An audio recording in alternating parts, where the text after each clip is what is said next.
이 시간 함께 은혜 나누실 하나님의 말씀은 역대상 22장 11절부터 19절까지 말씀 우리 다 같이 함께 합독하겠습니다. 역대상 22장 11절부터 19절까지 말씀 다 같이 합독하겠습니다. 다 같이 합독합니다. 이제 내 아들아, 여호와께서 너와 함께 계시기를 원하며 내가 형통하여 여호와께서 너에게 대하여 말씀하신 대로 내 하나님 여호와의 성전을 건축하며 여호와께서 너에게 지혜와 총명을 주사 내게 이스라엘을 다스리게 하시고 내 하나님 여호와의 율법을 지키게 하시기를 더욱 원하노라. 그때 내가 만일 여호와께서 모세를 통하여 이스라엘에게 명령하신 모든 규례와 법도를 삼가 행하면 형통하리니 가나도 담대하여 두려워하지 말고 놀라지 말지어다. 내가 8년 중에 여호와의 성전을 위하여 금 10만 달란트와 은 100만 달란트와 놋과 철을 그 무게에 달 수 없을 만큼 심히 많이 준비하였고 또 제목과 돌을 준비하였으나 너는 더할 것이며 또 자기이 내게 많이 있나니 곧 석수와 옥수와 온갖 일에 익숙한 모든 사람이니라. 금과 은과 놋과 철을 수지하니 너는 일어나라. 야훼께서 너와 함께 계실지보다 알아. 다윗이 또 이스라엘 모든 백성에게 명령하여 그의 아들 솔로몬을 보호하여 이르되 너희 하나님 여호와께서 너희와 함께 계시지 아니하시느냐? 사면으로 너희에게 평안을 주지 아니하셨느냐? 이 땅 주민을 내 손에 넘기사 이 땅으로 여호와와 그의 백성 앞에 복종하게 하셨나니 이제 너희는 마음과 뜻을 맞춰서 너희 하나님 여호와를 구하라. 그리고 일어서서 여호와 하나님의 성전을 건축하고 여호와의 언약궤와 하나님의 성전의 물을 가져다가 여호와의 이름을 위하여 건축한 성전에 드리게 하였더라. 아멘. 우리 자리에 앉으면서 하나님께서 당신을 축복하십니다. 서로 인사를 나누시겠습니다.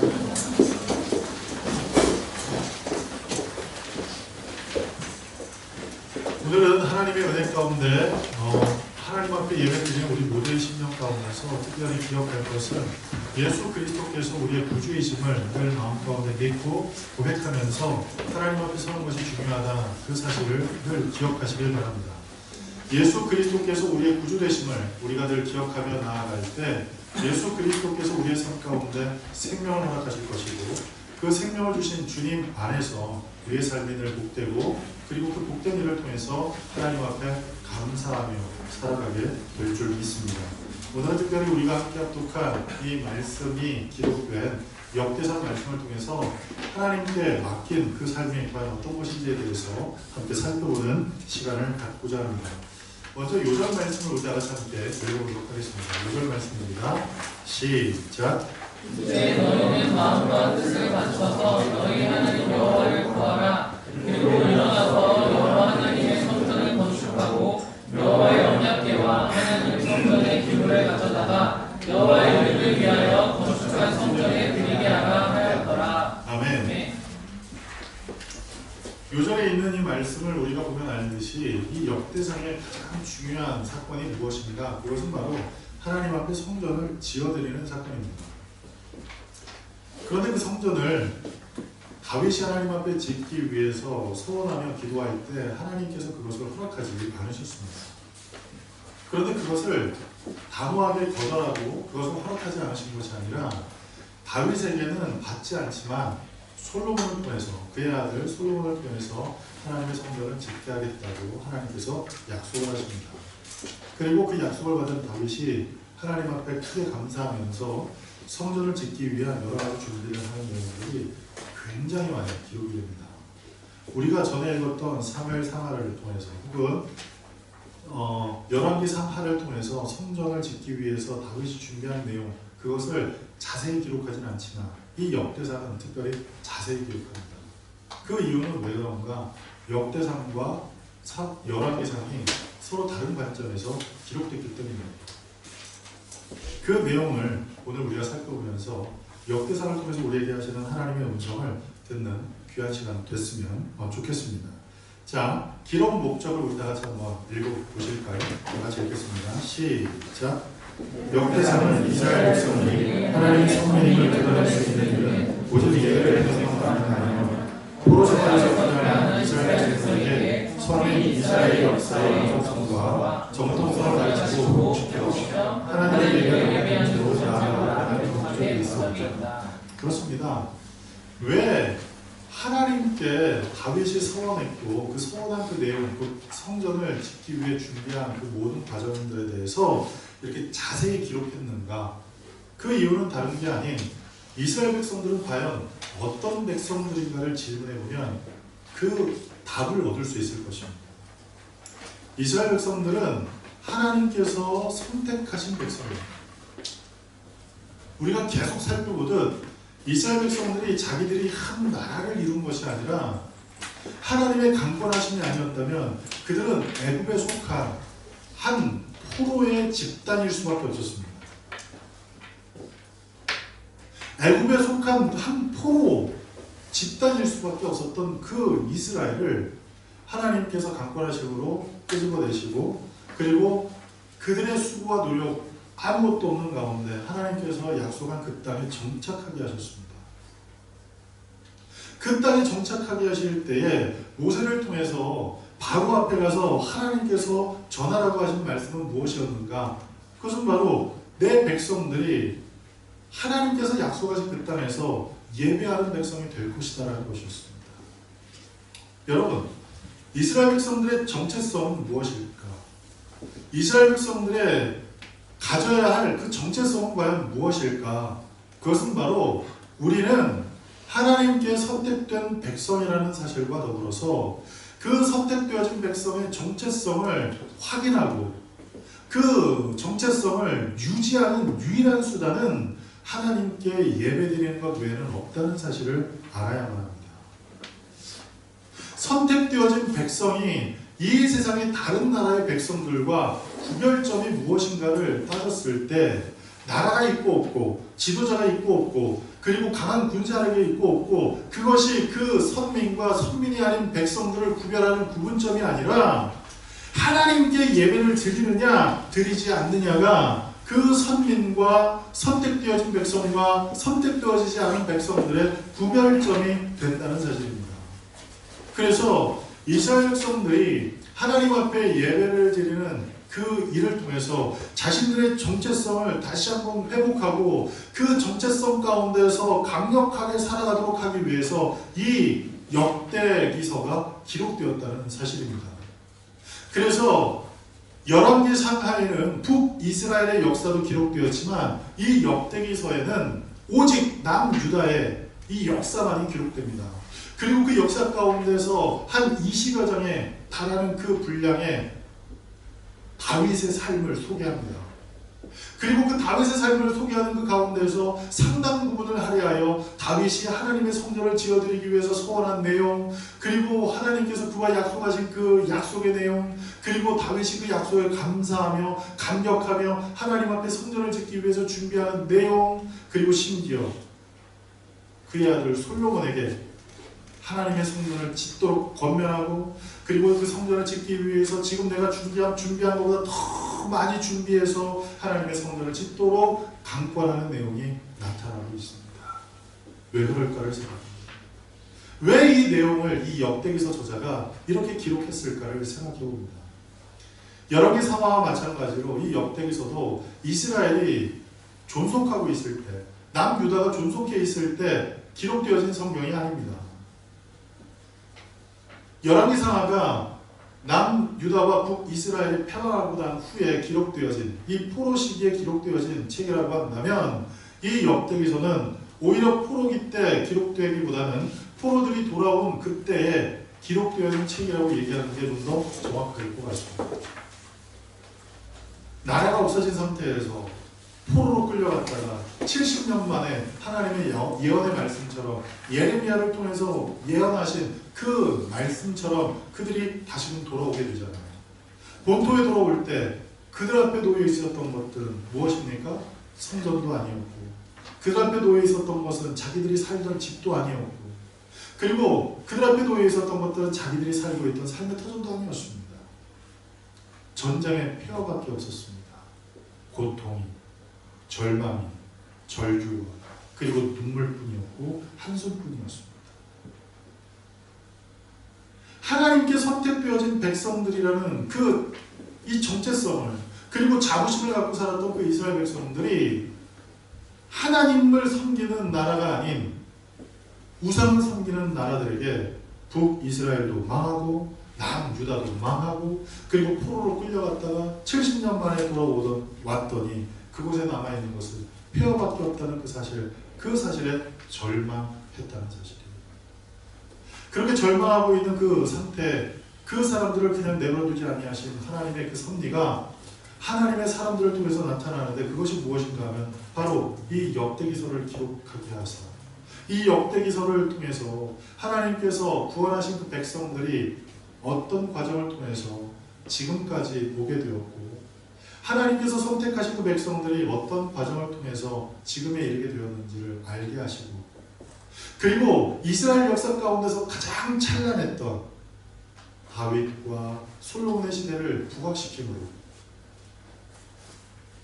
하나님을 온전히 예배하고 하나님을 온전히 섬기면 우리에게도 그와 같은 번영과 우리에게도 그와 같은 놀라운 회복이 있게 될 것이라는 소망을 이 역대기서를 통해서, 이 역대기서를 기록한 저자를 통해서 하나님께서 백성들에게 그것을 알게 하셨던 사실입니다. 그것의 가장 중요한 핵심이 무엇인가? 그것은 바로 예배의 회복입니다.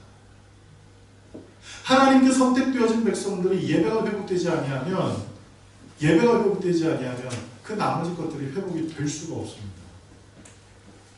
예배를 회복하기 위해서 성전을 재건했고, 예배를 회복하기 위해서 하나님께서 세우신 레위 사람들을 통해서, 혹은 하나님의 자녀들을 통해서 하나님께서 예배 드리는 그 삶을 자세히 드릴 수 있도록 어떻게 예배를 드려야 하는지를 알려주시기 위해서 그 내용들이 역대기서에 자세히 기록되고 있다는 사실이에요. 그래서 우리는 이 역대기서를 읽으면서 마음 가운데 깊이 생각할 것은 무엇이다? 선민의 정체성은 예배다. 하나님의 자녀들의 정체성은 예배다. 이 사실을 늘 잊지 않는 귀한 일이 길 간절히 축복합니다. 여러분, 세상 사람과 지금 우리의 차이점이 뭐예요? 살아있고 안 살아있는 것, 이게 차이점이 아니에요.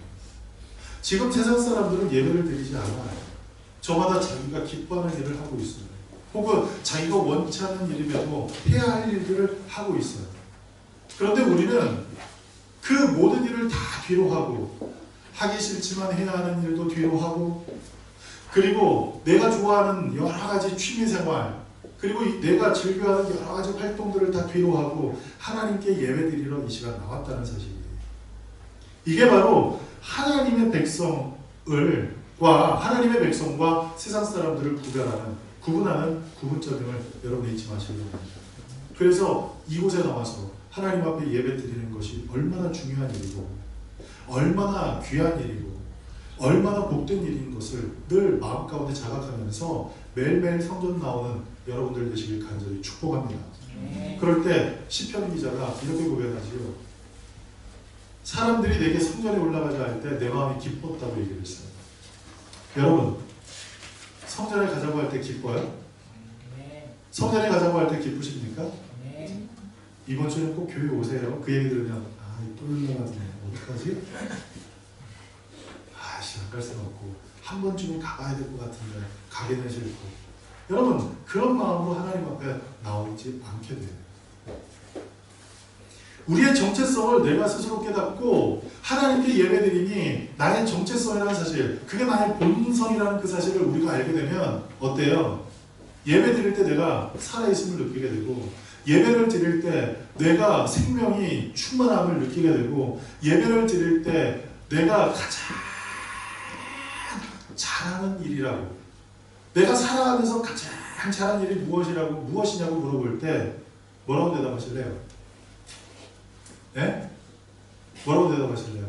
하나님께 예배 드리는 일입니다 라고 얘기할 수 있게 된다는 사실입니다. 자, 그런 관점에서 이 역대기서를 읽어보면 역대기서는 크게 두 가지로 이 두 가지 역대상은 두 가지로 구분할 수가 있어요. 첫 번째는 족보와 그리고 두 번째는 역사예요. 물론 족보도 역사지만 그 족보는 역사 가운데 어떤 각의 흐름이 이루어졌는지 그리고 이 족보가 어떻게 되냐 봤더니요. 제가 이걸 수도 없이 읽어봤어요. 수도 없이. 너무 헷갈려가지고 심지어 이 도표를 찾아가지고 그 이름을 쫙 나열하면서 읽어봤어요. 그런데 어떤 자손들은 그 뿌리가 누군지도 모르는 상태에서 시작되어진 자손들도 있다는 거예요. 그리고 갔다가 다시 또 족보가 또 반복되는 경우도 있다는 말이에요. 그래서 이것은 역사의 흐름 가운데 어떤 순차적으로 기록한 그 족보다 그렇게 이해하시면 안 돼요. 그럼 굉장히 헷갈려요. 아시겠죠? 그래서 1장부터 9장까지는 이 족보에 대해서 나오는데 무엇에 관심을 갖고 있느냐? 다윗의 혈통에 대해서 관심을 갖고 있습니다. 1장부터 9장까지 이어지는 그 인물들의 나열 속에서 인간과 하나님께서 어떻게 역사하시고 그 인간과 하나님이 어떻게 서로 이렇게 만남을 갖고 그리고 어떻게 그 삶을 이루어가고 있는지를 그리고 그 이루어가는 그 과정에서 하나님께서 어떻게 그 삶을 섭리하시고 역사하시는지를 기록한 내용이 1장부터 9장까지 있는 내용이에요. 그래서 아담부터 시작해서 누구까지? 다윗에 이르기까지 그 족보의 계열이 되었어요. 그런데 이것이 신약에 넘어와서 연결이 됩니다. 어디에서 연결이 돼요? 마태복음 1장 1절에서 연결이 됩니다. 결국 이 아담부터 시작해서 다윗에게까지만 기록되어진 이 역대상이 나중에 마태복음에 와서 지속적으로 연속성을 갖게 되는 그 가장 핵심이 무엇인가 하면 다윗이 중요하지만 다윗보다 더 중요한 그 이름이 있는데 그 이름이 누구예요? 예수 그리스도. 할렐루야. 네. 예수 그리스도. 결국 하나님의 구속의 역사를 모두에게 드러내기 위해서 하나님께서 그 족보를 이제 기록하십니다. 자, 그 기록을 하시는 그 과정에서 특별히 7장 거기에는 이제 북방에 정착한 그 지파들의 그 족보를 기록을 합니다. 이사갈, 그다음 베냐민, 납달리, 므낫세, 에브라임, 아셀의 어떤 족보를 이 8장까지 기록을 하고 7장까지 기록을 하고 그리고 8장에는 베냐민 지파와 사울의 족보를 기록을 하죠. 그리고 포로에서 바벨론 포로에서 돌아와 백성들과 문지기 그리고 레위인의 직무와 사울의 족보를 이 9장에서 이 기록을 하고 있습니다. 그리고 10장에는 사울이 블레셋과의 전쟁에서 전사하는 그 내용이 기록되고 있죠. 그리고 12장에는 어떤 내용이 나와요? 12장에는 다윗이 이제 왕이 되는 과정이 나오죠. 다윗은 기름 부음을 3번 받아요. 다윗은 기름 부음을 3번 받아요. 첫 번째는 사무엘을 통해서 기름 부음을 받고 두 번째는 유다 지파를 통해서 기름을 받고 그리고 세 번째는 오늘 이 역대상 12장에 나와 있는 것처럼 이스라엘의 모든 지파로부터 기름 부음을 받아서 이스라엘의 통합된 통일 왕국의 이 왕으로 세워지게 됩니다. 아시겠어요? 자, 그래서 그런 그 과정 가운데서 어떤 일이 일어나게 됩니까?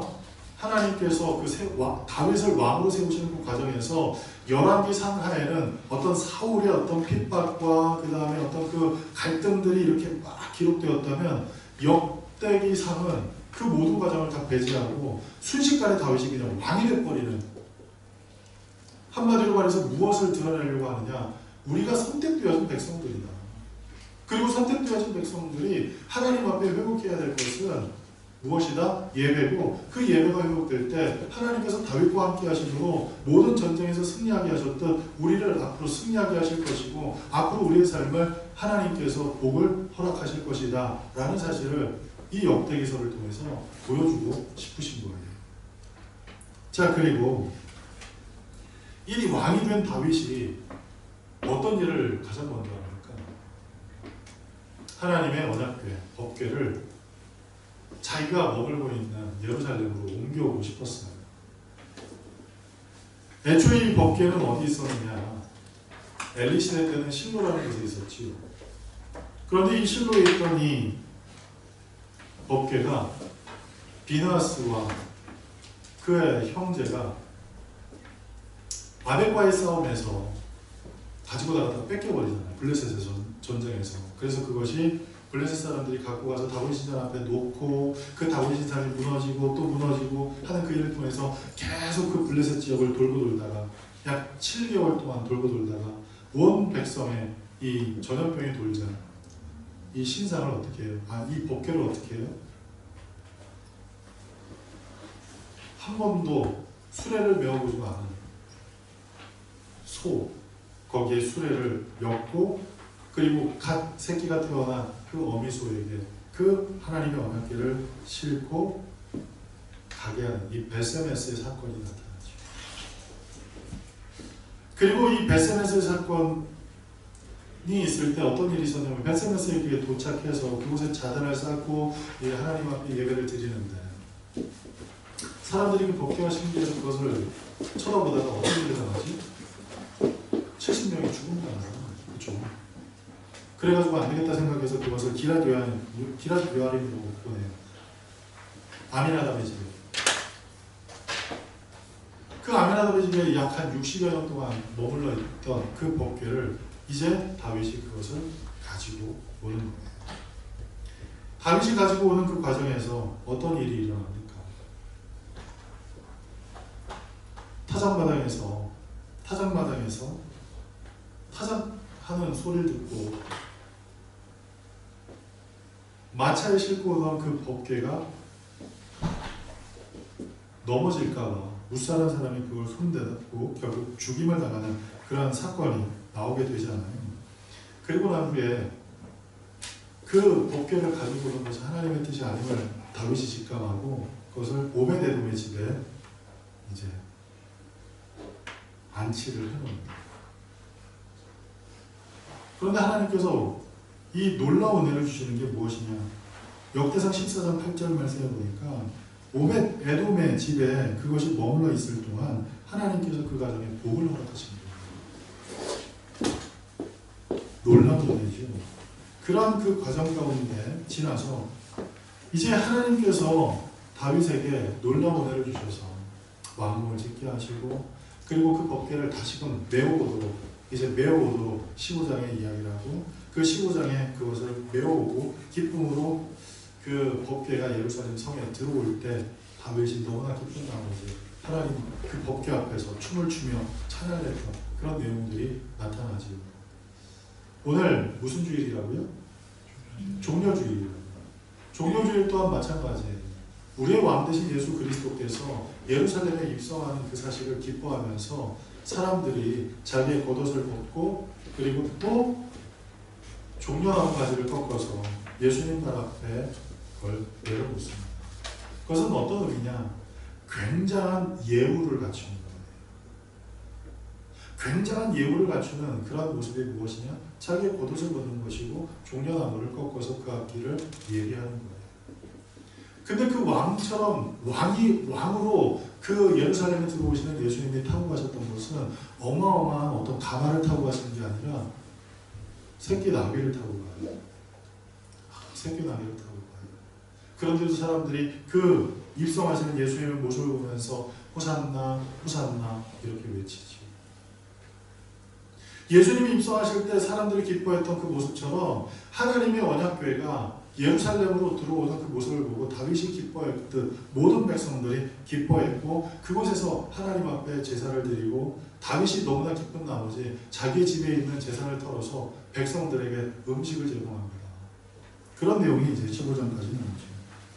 그리고 15장, 16장에 그와 같은 이야기가 나오고 그리고 17장에 어떤 일을 해요? 그 언약궤가 들어왔는데 그 언약궤를 이제 모실 수 있는 공간이 없는 거예요. 그래서 17장에 하나님 제가 성전을 지어드리겠습니다. 그렇게 마음 가운데 소원할 때 하나님께서 다윗에게 말씀하신 게 뭐예요?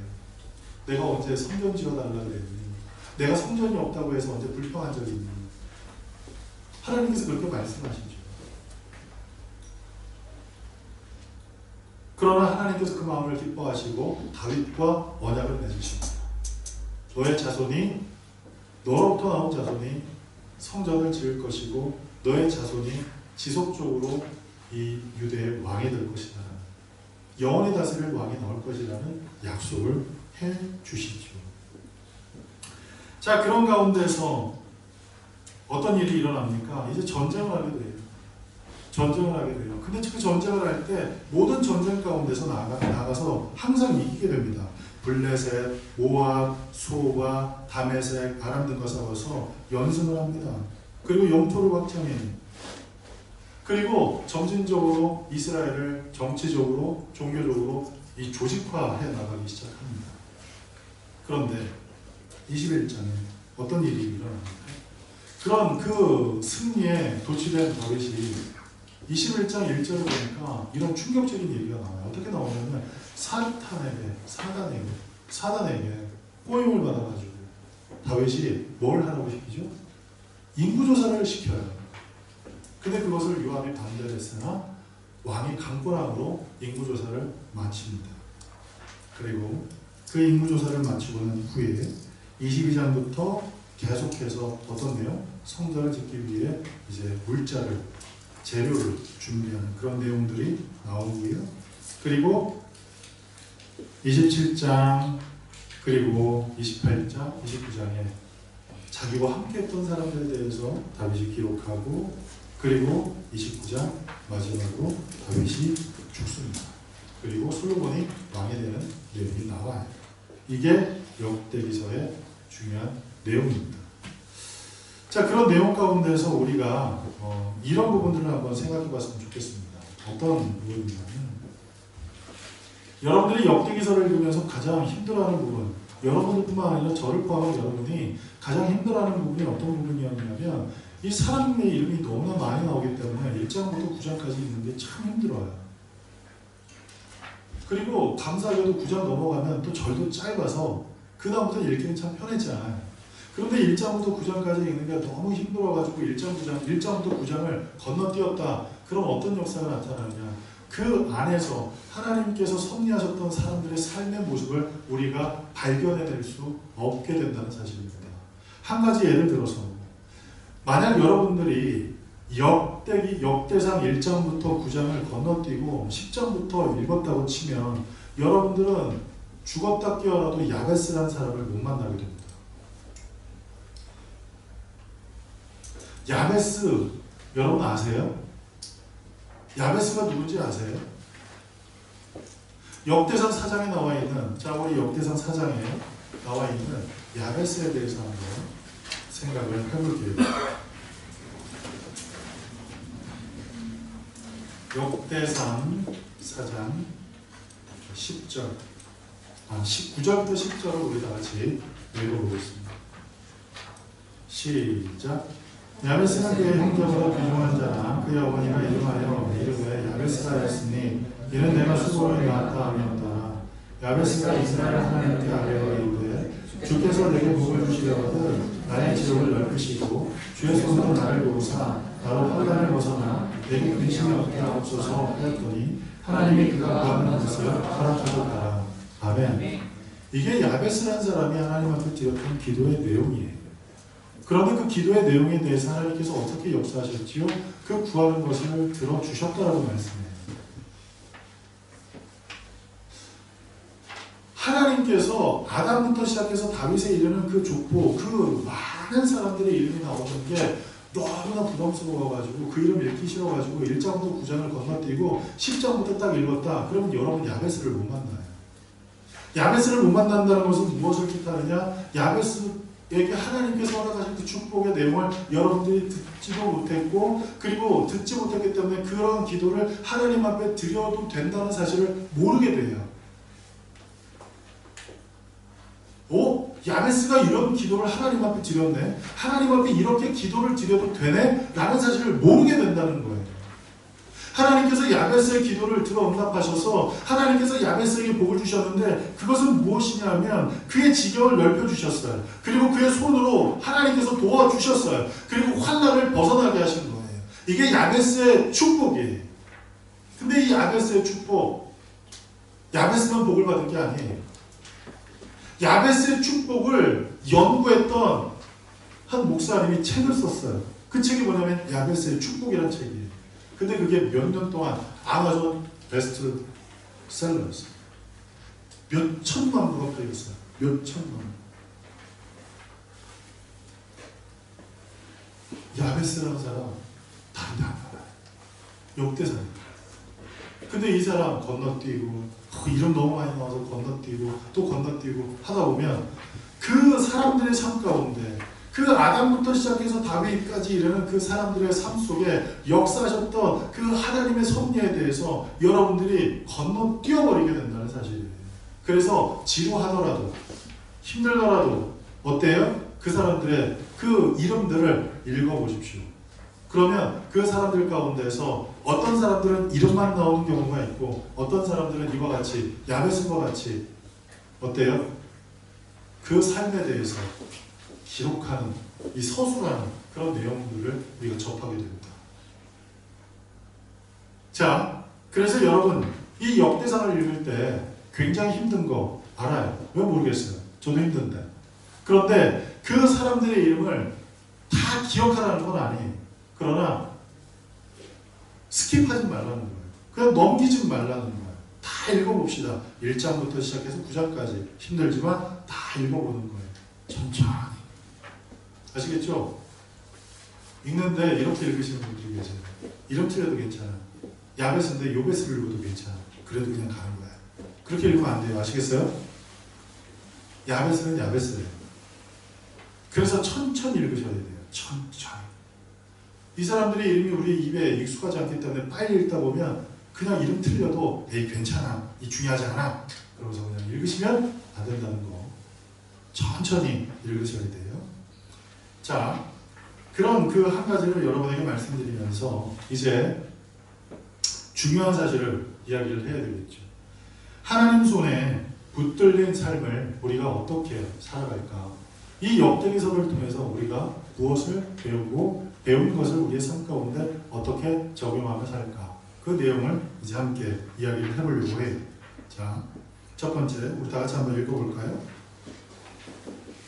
첫 번째 다 같이 한번 읽어볼까요? 시작. 하나님의 구원 역사의 영성을 알게 됩니다. 자, 역대기서를 통해서 볼 때 여러분 이스라엘 역사가 중간에 끊길 수 있는 일이 얼마나 많았어요? 끊길 수 있는 일이 얼마나 많았어요? 노아의 때 모든 사람이 다 죽을 수도 있었어요. 그런데 하나님께서 누구를 살려주셨어요? 노아를 살려주셨죠. 그런데 그 노아를 살려주신 하나님께서 이제는 하나님의 구속의 역사를 조금 더 구체적으로 진행하시기 위해서 한 사람을 선택을 합니다. 그 사람이 누구예요? 그 사람이 누구죠?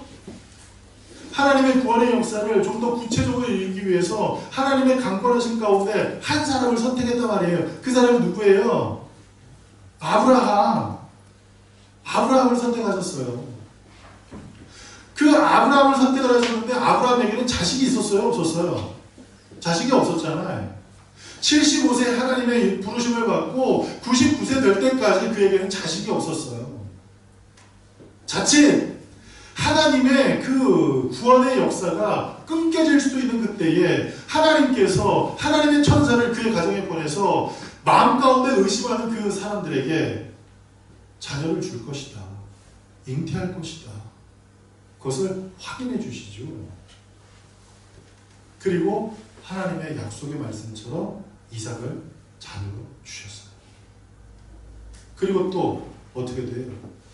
양식이 없는 먹을 것이 없어서 애굽 땅에 내려가는데 그 땅에서 한 430년 동안 살다 보니까 그곳에 종처럼 살았을 때 이스라엘이라는 나라가 없고 종처럼 살았던 그때에 하나님께서 누구를 선택하세요? 모세를 선택하셔서 하나님께서 그 백성을 이끌어내신 그들이 가나안 그 지역에서 가장 강력한 나라 중에 하나로 세움받게 만드셨던 거예요. 그런데 그들이 어떻게 했어요? 주변 나라와 똑같아졌어요. 심지어 주변 나라에 있는 신들을 섬기는 그 방법보다 더욱더 끔찍하게 하나님을 섬겼죠. 지난주에 얘기했던 므낫세 같은 사람. 주변 나라의 그 우상을 섬기는 그 모습보다 더 끔찍하게 우상을 섬겼다고 성경은 평가했죠. 그런데 그런 내용은 역대상에 나와요? 안 나와요? 안 나와요. 그런 쓰잘데기 없는 얘기들은 안 나와요. 중요한 건 뭐예요? 하나님 예배드리는 거. 예배드리기 위해서 성전 회복하는 거. 그리고 그 성전을 회복해서 우리가 하나님 앞에 예배드리기 위해서 우리의 마음을 다해서 준비해야 되는 것. 그런 것들을 알려주는 그런 내용들만 역대기서에 기록됐다는 사실. 자, 이와 같이 하나님께서 하나님의 구원의 역사를 이루기 위해서 하나님께서 선택하신 사람들을 세우시고 그 선택하신 사람들이 그 무능함 가운데 하나님의 역사를 어그러뜨리지 않도록 하기 위해 하나님의 전능하신 그 능력을 행하심으로 사람이 상상할 수 없는 방법을 통해 사람이 상상할 수 없는 그 과정을 통해 하나님의 약속들을 이루어 가시는 것을 이 성경 말씀을 통해서 여러분들이 발견할 수 있어야 합니다. 그래서 그것을 발견할 때 우리의 삶 가운데 어떤 은혜가 임하게 되느냐, 하나님의 자녀인 나의 삶에도 하나님께서 약속하신 그것을 이루기 위해 놀라운 기적을 행하실 것에 대한 소망을 갖게 하시고 믿음을 갖게 하시고 그것에 대한 확신을 갖고 비록 이 두려움과 절망과 그리고 가시와 엉겅퀴가 나와서 여전히 우리를 고통스럽게 만드는 이 세상을 살아감에도 불구하고 담대하게 소망 가운데 그리고 생명력을 가지고 힘차게 앞으로 걸어나갈 수 있는 그 놀라운 은혜를, 놀라운 힘을 하나님의 말씀을 통해서 하나님께서 이루신 그 과거의 역사를 우리가 되짚어봄으로 말미암아 우리 마음 가운데 회복하고 우리 마음 가운데 각인하게 될 수 있다는 사실이에요. 그래서 우리가 성경을 읽는 거예요. 성경을 읽지 않는 가운데서 우리에게 문제가 닥치면 어떡하지? 황당할 수밖에 없고 두려울 수밖에 없고 근심할 수밖에 없고 염려할 수밖에 없어요. 그래서 자꾸 사람들 찾아가고요. 자꾸 하나님 아닌 다른 방법을 추구하기 위해서 교회 예배드리러 안 나와요. 그런데 성경을 알잖아요. 역대기서를 읽었어요. 열왕기상하를 읽었어요. 그리고 그 가운데서 하나님께서 어떤 일을 행하셨는지를 우리가 알게 됐어요. 그런데 생각지도 않은 문제가 내게 다가와요. 내가 바라지도 않았던 그 일들이 내게 터져서 내 삶이 공고해지고 내 삶이 두려워지고 내 삶이 염려가 되어질 그때 어때요? 하나님의 말씀이 여러분을 붙잡아 주십니다. 하나님의 말씀이 여러분을 세워주십니다. 하나님의 말씀이 여러분을 담대하게 하십니다. 하나님의 말씀이 여러분을 생명 있게 하십니다. 하나님의 말씀이 여러분을 소망 있게 하십니다. 그래서 우리가 하나님의 말씀을 읽어야 하는 거예요. 우리가 역대기서를 읽어야 하는 거예요. 이름 많다고 해서 그것을 뛰어넘고 내가 읽기 싫어서 그것을 뛰어넘어서는 안 된다는 거예요. 그 역사 가운데 그 백성들을 이끄신 그 하나님의 섭리를 우리가 깊이 깨닫고 그리고 어제나 오늘이나 영원토록 동일하다 말씀하신 그 하나님의 말씀에 깃대어서 하나님 이스라엘 백성들의 삶 가운데 그렇게 어려움이 많아요.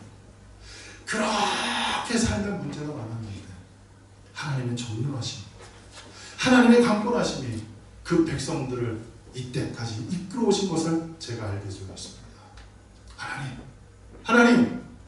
하나님의 선택하신 백성 나의 삶 또한 동일하게 역사하여 주시옵소서.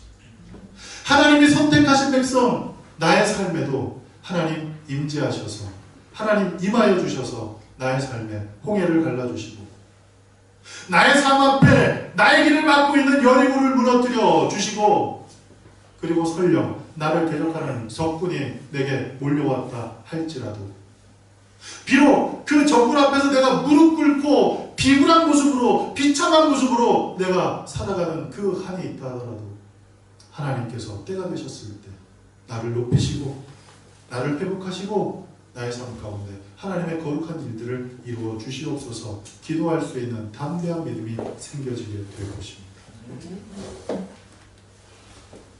그러나 그 연속성의 그 영원성을 우리가 이 역대기서를 통해서 배워야 합니다. 자, 두 번째 읽어볼까요? 시작.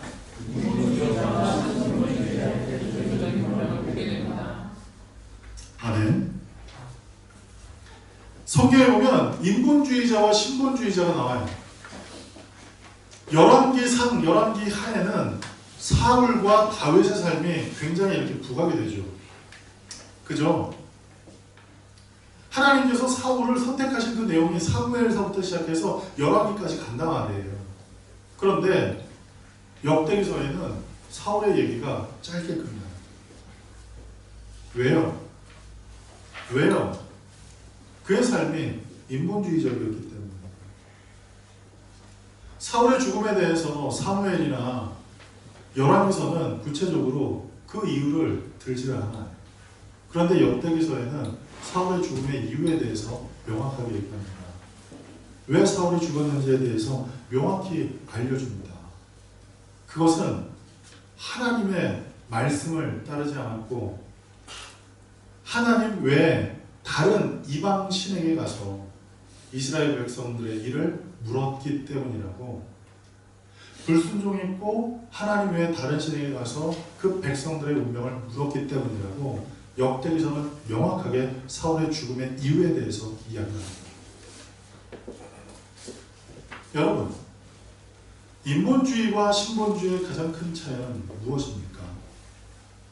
그것은 누가 중심이냐예요. 누가 중심이냐예요. 여러분의 삶의 중심은 누구입니까? 무게추를 달아봤을 때 내가 무겁습니까? 하나님이 무겁습니까? 평상시엔 잘 몰라요. 평상시엔 잘 몰라요.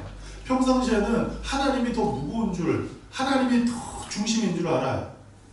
그런데 이게 판가름 날 때가 있어요. 언제 판가름 나요? 두 가지 차원에서 판가름이 나와요. 언제 판가름 나요? 모든 것이 넉넉할 때 판가름이 날고, 그리고 모든 것이 부족하고 없을 때 판가름이 나요. 굉장히 아이러니해요. 모든 것이 없을 때만 판가름 날 줄 알아요, 사람들은. 그런데 그렇지 않아요. 모든 것이 넉넉할 때도 판가름이 나요. 사람들은 모든 것이 넉넉하면 어때요? 그 넉넉함에 도취되고 그 넉넉함에 빠져버리게 돼요. 그 수렁의 늪에 빠져서 어때요? 그 넉넉함이 이제는 넉넉함으로 느껴지지 못하고 더 채워야만 되는 것으로 생각합니다. 그럴 때 나의 삶의 중심은 하나님이 아닌 뭐가 중심이 돼요? 물질이 중심이 된다. 아시겠어요? 그래서 모든 것이 넉넉할 때 여러분 조심하세요. 아시겠어요? 모든 것이 넉넉할 때 조심하세요. 모든 것이 너무 잘 돼. 내가 열심히 기도하는 것도 아니고 내가 열심히 그렇다고 해서 하나님을 섬기는 것도 아닌데도 내 삶 가운데 모든 것이 다 잘 되고 있어요. 그럼 조심하셔야 돼요. 그때 조심할 때. 왜? 하나님 잊어버리기 딱 쉬울 때. 하나님 놓치기 딱 쉬울 때.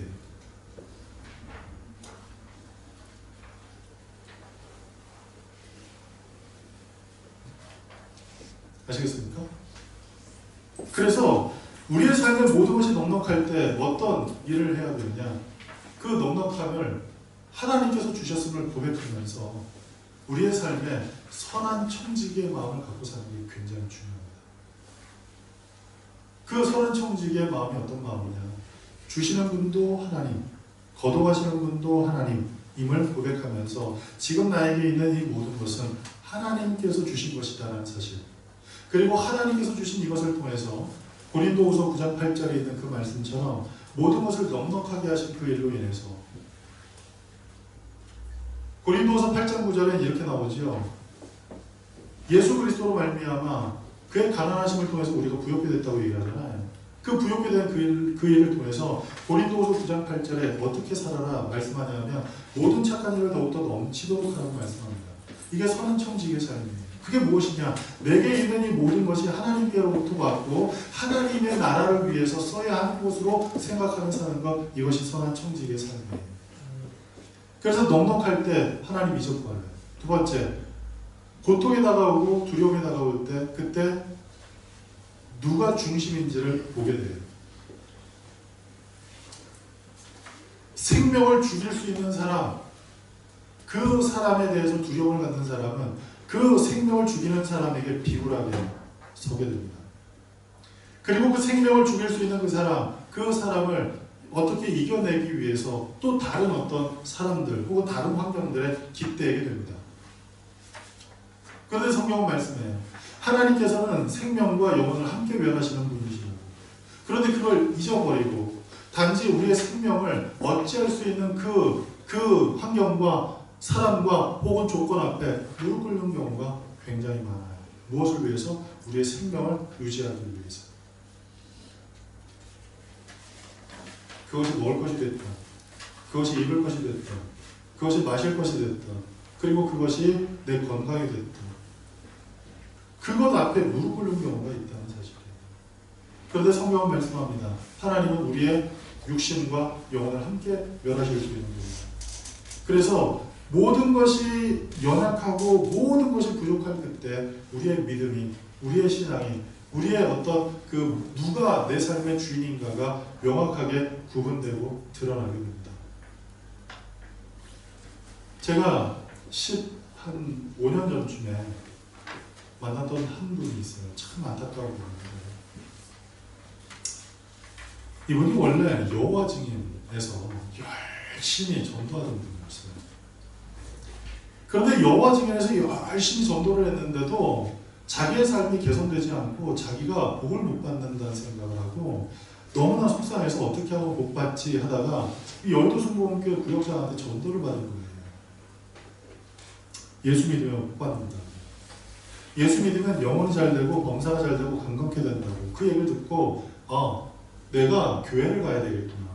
그래서 여호와 증인에서 탈퇴하고, 여호와 증인에서 탈퇴하는 것도 쉬운 일이 아니에요. 굉장히 어려운 일이에요. 그런데 거기서 탈퇴를 해서 저희 여의도순복음교회에서 구역장도 하고 지역장까지 했어요. 구역장과 지역장은 좀 다른데 지역장까지 했다면 거의 교육자와 비슷해요. 전도사와 비슷해요. 굉장히 열심히 하고 정말 열심히 했어요.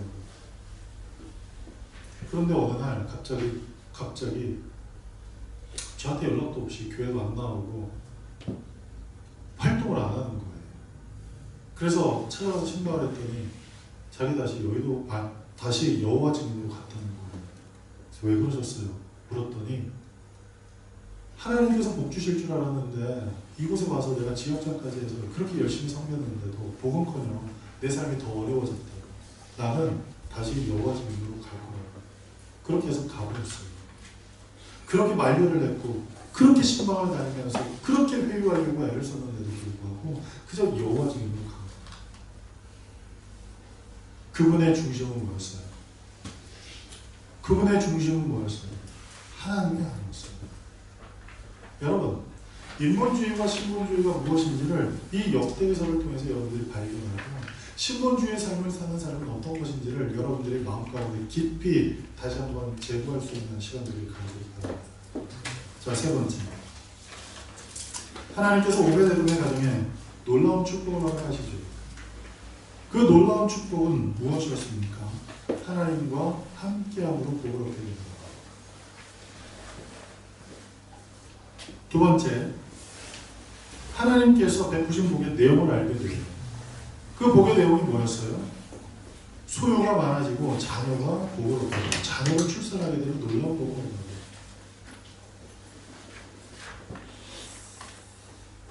여러분, 여기서 중요한 사실을 여러분에게 말씀드리면 원래 하나님의 이 법궤는 모학 자손들이 어깨에다 이렇게 매서 운반을 해야 됐던 거예요. 그것을 만져서도 안 되고 그것을 들여다봐서도 안 되고 술에 실어서 옮겨서도 안 돼요. 그런데 자기들 마음대로 인본주의죠. 자기들 편한 대로 인본주의죠. 그저 하나님의 법궤를 옮긴 거예요. 우사 레위 지파였어요. 그걸 알았음에도 누구 하나 그게 잘못됐다고 얘기 안 했고 결국 그렇게 옮겨지는 그 과정에서 우사가 죽음을 당하게 됩니다. 그런데 그 일이 있고 난 후에 그 법궤를 기랏 여아람에 있던 이 법궤를 어디에다 옮겨요? 오벳 에돔에 옮겨요.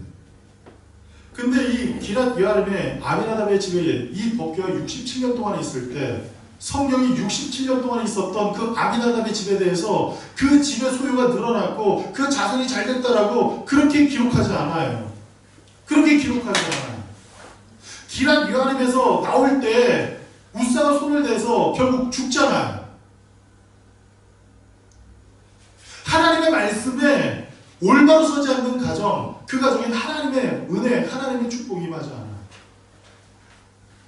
그런데 하나님 임재를 기대하면서 하나님 말씀에 입각해서 살았던 이 오베데돔 어때요? 법궤 누구 하나 모시고 싶겠어요? 법궤를 만졌더니 우사가 죽었어요. 그런데 그 법궤 너 맡아. 그럼 맡겠어요? 여기 다 보니까 다 맡으실 얼굴들이에요. 그게 뭐가 묻히나? 그거 맡으실 수 있어요? 생각해보세요. 우사라는 사람이 좀 전에 그거 만져가지고 죽었단 말이에요. 그런데 그것을 오베데돔의 집에 옮겨라! 그랬을 때 오베데돔이 어떻게 해요? 어떻게 할 수 있겠어요? 안 된다고. 나 죽기 싫다고 그럴 수 있지 않겠습니까? 그런데 오베데돔은 그것을 그냥 받아들였어요. 받아들였어요. 그럴 때 하나님께서 그에게 복을 주십니다. 놀라운 사실은 그 오베데돔의 집에 길게 있지도 않았어요. 67년 동안 있었던 것도 아니라 딱 석 달 있었는데 하나님께서 그 가정에 소유를 많게 하셨어요. 여러분, 하나님의 말씀을 따라 사는 삶, 하나님과 동행하는 삶, 그 삶을 사는 사람에게 하나님께서 하늘의 신령한 복과 땅의 기름진 복으로 복 주실 줄 여러분 믿으시길 바랍니다. 교회에서 복 얘기하면 좀 귀가 기분 나쁘신 분들이 계세요. 어머 교회에서 또 복 얘기하네. 아니요, 성경에서 복을 얘기해요.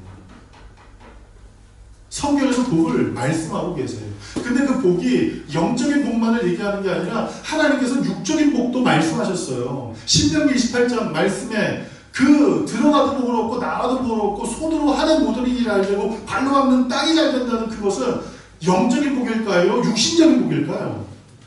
육신적인 복 아니겠습니까? 그 육신적인 복 누가 그리고 어떻게 얻습니까? 하나님께서 함께 하실 때 임하는 것이고 하나님께서 허락하실 때 그 복이 우리에게 임하게 되는 것이에요. 그래서 하나님께서 오베데돔의 가정에 놀라운 이 축복을 주셨던 그 사실을 기억하면서 하나님의 말씀을 우리가 늘 가까이 하고 그리고 하나님의 임재를 기대하며 사는 것, 이것이 굉장히 중요하다는 사실을 늘 기억하시길 바랍니다. 그래서 다윗이 솔로몬에게 오늘 우리가 읽을 이 본문 역대상 22장 11절부터 19절에 다윗이 솔로몬에게 권면하는 내용이 무엇입니까? 하나님께서 모세에게 주신 그 계명을 너 잘 지켜라. 너 그것을 잘 따라라. 그러면 하나님께서 너에게 복을 주실 것이다. 여러분, 하나님의 말씀을 우리가 늘 마음 가운데 새기고 그 말씀을 힘써서 지킬 수 있는 귀한 일이 이 역대상을 읽으면서 오베데돔의 가정에 임한 이 축복을 바라보면서 우리 모두가 기억하고 생각하는 귀한 삶이 됐으면 좋겠습니다. 그리고 마지막에 악한 자라도 회개할 때 하나님께서 그의 회개를 들으시고 그를 회복하신다는 사실입니다. 이스라엘 어때요? 사라져도 사실 말할 거리가 없어요. 역사 속에 먼지처럼 사라져도 아무 할 얘기가 없는 나라, 그 나라가 이스라엘입니다. 그런데 그 이스라엘에 여러분들 요새 예레미야 애가 있잖아요. 그죠? 예레미야 애가를 읽어보니까 어때요? 이스라엘 백성들은 그냥 좋은 거예요. 그냥 나라의 운명이 어떻게 되든 말든 그저 우상 섬기고 그저 자기의 삶 가운데 현안에 그 눈에 보이는 것에 급급해서 살고 있을 그때요. 그 나라의 구원을 생각하며 그 민족의 죄악을 끌어안고 하나님 앞에 중보하며 회개했던 사람이 있어요. 그 사람이 예레미야예요. 하나님께서는 그 회개하는 사람들의 기도를 들으시고 그 회개하는 사람의 기도를 들으시고 하늘에서 그 음성을 듣고 이 땅을 고치시는 역사가 있는 거예요. 그래서 그 이스라엘 백성 역사 가운데 뒤안길로 사라져도 시원찮을 그 나라가 70년 만에 다시금 회복되어서 자신들의 고국에 돌아와서 성전도 짓고 성벽도 재건하고 그리고 다시금 하나님을 예배하는 나라로 세워지도록 하나님께서 만드셨습니다. 여러분, 우리가 아무리 약해도 우리가 아무리 우리의 삶 속에서 하나님께서 기뻐하는 일을 하기보다는 오히려 그렇지 못한 일을 더 많이 했다 생각될 그때라도 잊지 말아야 할 한 가지 사실, 그 사실은 오늘 역대기서를 통해서 잊지 말아야 될 그 한 가지 사실은 나는 하나님의 선택하신 백성이라는 사실입니다. 그리고 선택하신 그 백성에게 의무가 있는데 그 의무는 하나님께 예배드리는 것이라는 사실, 이것을 꼭 기억하는 저와 여러분들에게 간절히 축복합니다. 기도하겠습니다.